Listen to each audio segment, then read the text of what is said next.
Assalamualaikum warahmatullahi wabarakatuh dan selamat sejahtera. Hai semua, saya Ahmad Zulhilmi bin Azamuddin bersama dua orang ahli kumpulan saya iaitu saudari Nur Arisha Adibah binti Yusri dan saudari Anis Safwatun Nur binti Syahmuri akan bentangkan suatu perancangan pendekatan atau intervensi bagi mengatasi masalah bahasa, pertuturan dan komunikasi yang bersesuaian dengan salah satu kategori kanak-kanak berkeperluan khas yang telah kami pilih. Sebelum itu, apa jenis murid berkeperluan khas yang telah kami pilih? Kami telah memilih kategori murid-murid berkeperluan khas di bawah masalah pembelajaran iaitu kanak-kanak yang mengalami sindrom Down.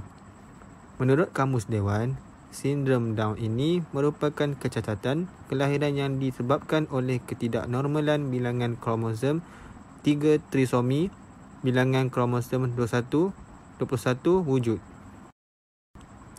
MBK sindrom Down ini dapat kita kesan daripada ciri-ciri fizikal mereka sejak lahir seperti mata condong ke bawah atau ke atas, belahan kelopak mata pendek, terdapat lapisan kulit di dalam mata, bentuk muka yang leper, kepala lebih kecil daripada kebiasaan, bentuk leher lebih pendek dan lain-lain lagi. Dari segi emosi pula, MBK ini mengalami terencak akal sama ada ringan, sederhana, teruk dan sangat teruk. Seterusnya, mari kita lihat aspek-aspek bahasa MBK Syndrome Down.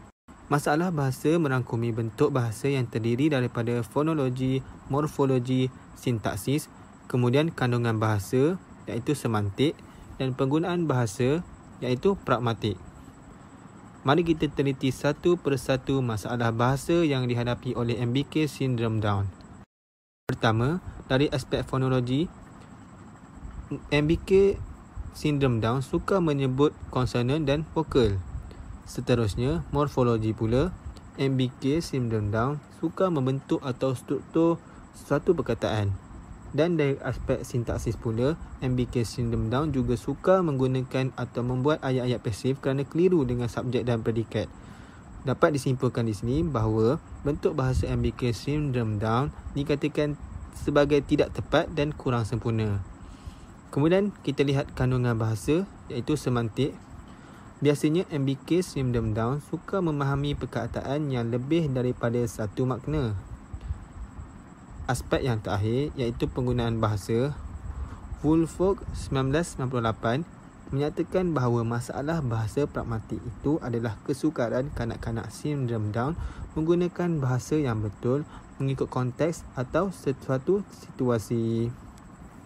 Seterusnya kita akan lihat pula kepada intervensi. Intervensi yang telah kami pilih adalah terapi pertuturan. Terapi ini dilakukan kepada sesiapa sahaja kanak-kanak Down syndrome yang mempunyai masalah artikulasi seperti ketidaklancaran berbicara, mempunyai gangguan makan, gangguan bunyi suara seperti sengau, serta gangguan bahasa reseptif dan ekspresif.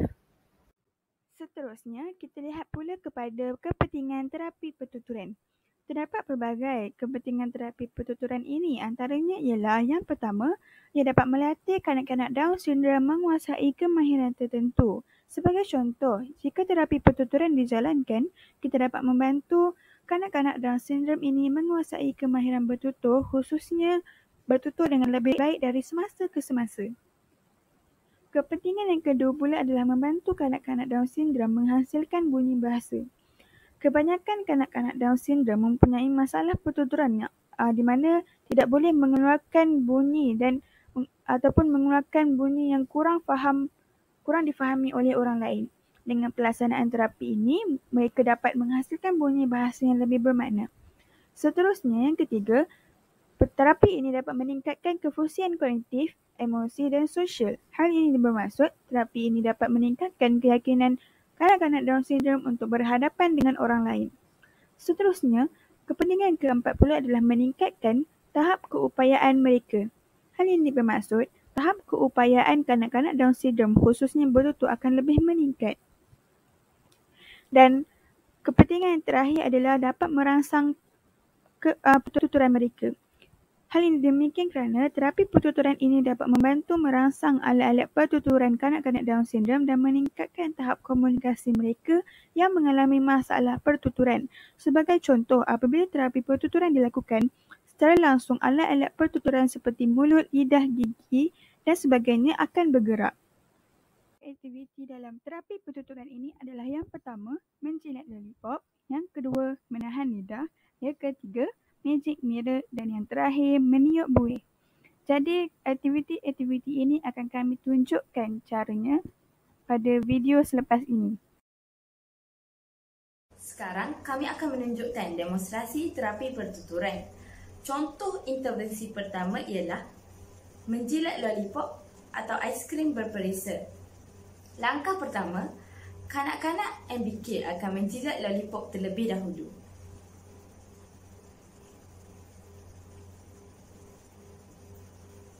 Seterusnya, langkah kedua ialah kanak-kanak MBK akan menyebut huruf konsonan K sambil menahan lidah dengan menggunakan lollipop. Ke. Ke. Ke. Rasional aktiviti ini adalah untuk merangsang atau melatih lidah belakang untuk naik. Itu sahaja untuk contoh pertama. Saya serahkan kepada rakan saya untuk contoh kedua, ketiga dan juga keempat. Terapi pertuturan yang kedua pula adalah menahan lidah. Langkah pertama, menahan gula-gula di bawah lidah sambil menyebut huruf konsonan K. Langkah kedua, menekan lidah dengan stik atau apa-apa sahaja kayu sambil menyebut huruf K. Dan langkah yang ketiga, menekan lidah dengan jari sambil menyebut huruf K. Ketiga-tiga langkah ini dapat merangsang lidah belakang untuk naik. Langkah pertama, meletakkan gula-gula di bawah lidah sambil menyebut huruf K. Ke, ke, ke. Langkah yang kedua, menekan lidah dengan stik sambil menyebut huruf K. Ke, ke, ke. Dan yang terakhir, menekan lidah dengan jari sambil menyebut huruf K. Ke, ke.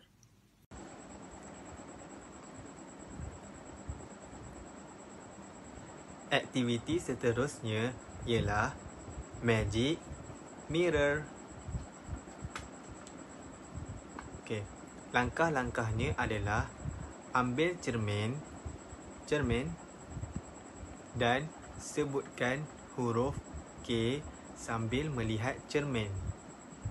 Ambil cermin dan sebutkan huruf K sambil melihat cermin. Contohnya, K, K, K. Kemudian, sebutkan suku kata KV dan KVK yang bermula dengan huruf K sambil melihat cermin. Sebutkan suku kata KV dan KVK yang bermula dengan huruf K sambil melihat cermin. K mewakili konsonan dan V mewakili vokal. Sebagai contoh, K, K, K, K, K, K. Rasional aktiviti ini adalah untuk merangsang lidah belakang untuk naik. Merangsang lidah belakang untuk naik. Okay. Selamat mencuba. Terapi pertuturan yang terakhir pula adalah meniup sebarang cecair. Langkah yang perlu dilakukan adalah tiup apa-apa sahaja cecair menggunakan straw sehingga cair tersebut berbuih. Aktiviti ini berfungsi supaya dapat merangsang otot-otot lidah untuk bertutur.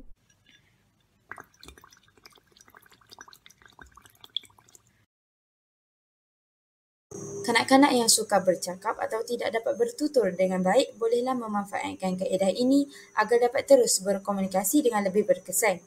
Mereka perlu merujuk pakar terapi pertuturan jika mengalami kesukaran mengucapkan huruf, sukar difahami ketika berbicara serta sukar memahami apa yang dikatakan oleh orang lain.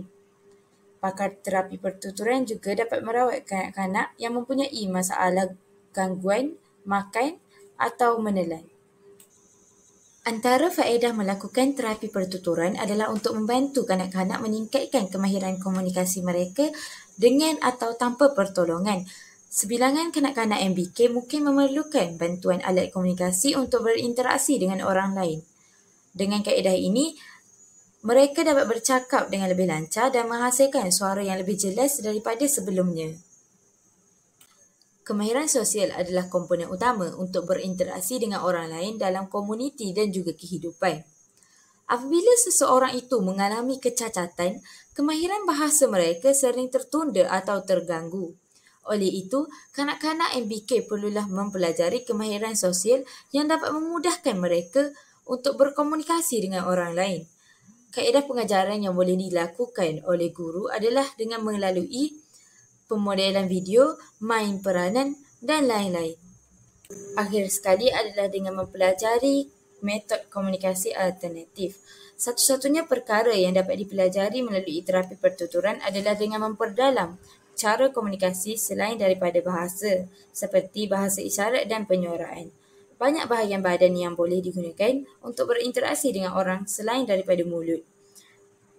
Antaranya ialah dengan menggunakan ekspresi wajah, kontak mata, menulis, menaik dan pelbagai bentuk komunikasi yang lain. Terapi ini boleh dilakukan oleh doktor profesional maupun ibu bapa.